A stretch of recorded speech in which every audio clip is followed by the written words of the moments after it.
School time की प्रेम कहानी। मेरा एक दोस्त था जिसका नाम अमित था। अमित पढ़ाई में बहुत ही समझदार था।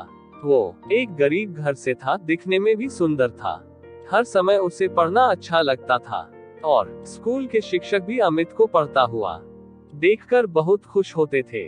वो हमारे स्कूल का टॉपर बच्चा था। अमित अपने माता पिता की एक ही संतान था और वो अमित को बहुत प्यार करते थे। अमित हमारे स्कूल का सबसे सुंदर लड़का था। क्लास की सभी लड़कियां उसकी दीवानी थीं। अमित की आंखें हर किसी को अपनी ओर खींच लेती थी। अमित अच्छा लड़का था, हर कोई उसकी तारीफ करता था। बात उस समय की है जब हम 10वीं कक्षा में थे। गर्मी की छुट्टी के बाद जब स्कूल खुला तो हम सभी ने स्कूल जाना शुरू कर दिया था और पहले ही दिन स्कूल में अमित का टक्कर एक सुंदर सी लड़की के साथ हो गया। वो लड़की अमित को बहुत बुरा बुरा कहती रही और अमित उसे ही देखता रहा और मुस्कुराता रहा। जब हम अपनी कक्षा में गए तो वो लड़की हमारे ही कक्षा में थी। दरअसल हमारे शहर में उसके पापा की बदली हुई थी और इसीलिए अपनी 10वीं की पढ़ाई पूरी करने के लिए उसने हमारे ही स्कूल में दाखिला लिया था। उस खूबसूरत लड़की का नाम सोनाली था। सोनाली भी पढ़ाई में अमित की तरह ही थी। अमित ने जब सोनाली को अपनी ही कक्षा में देखा तो वो खुशी से झूमने लगा। शायद अमित को सोनाली से प्यार हो गया था।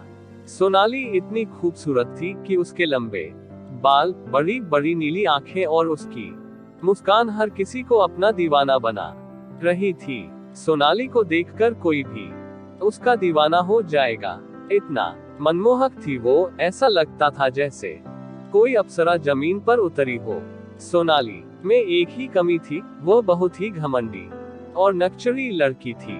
कक्षा में अमित का ध्यान हमेशा सोनाली पर ही रहता था और छुट्टी के समय भी गेट पर सोनाली का इंतजार करता रहता था। सोनाली को इस बात की भनक भी नहीं थी कि अमित उसे पसंद करता है। एक दिन जब अमित के दोस्तों ने अमित को मजबूर किया कि वह सोनाली को प्रपोज करे तो अमित भी बहुत हिम्मत करके सोनाली के सामने खड़ा हो गया और उसके सामने दोस्ती का प्रस्ताव रखा। लेकिन सोनाली बहुत ही हिम्मत से बोली कि मैं तुम जैसे मिडिल क्लास के लड़कों से नफरत करती हूँ और वह ये देश छोड़कर चली जाएगी।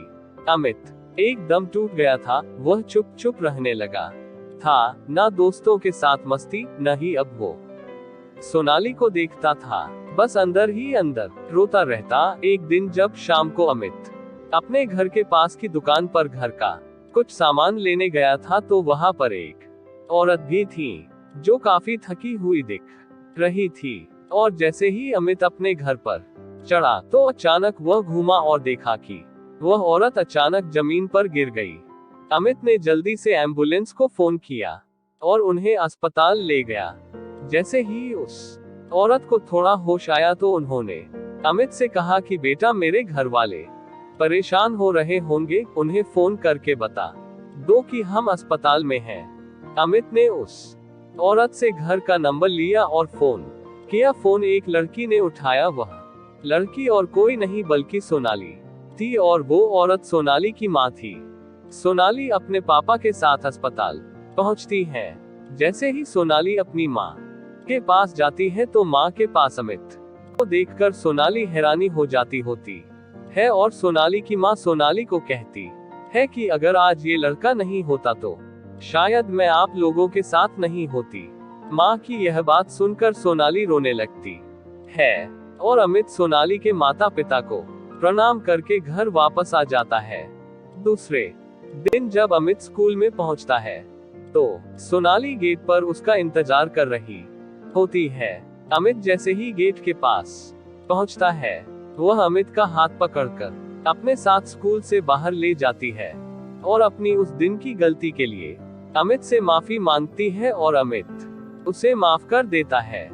फिर सोनाली अमित को प्रपोज करती है और अमित उसे अपने गले से लगा लेता है और दोनों एक दूसरे का हाथ पकड़कर स्कूल में जाते हैं। जब आप किसी से दुश्मनी से प्यार करते हैं बिना किसी लालच के तो ईश्वर भी आपका साथ जरूर देता है। Thank you so much for watching दोस्तों।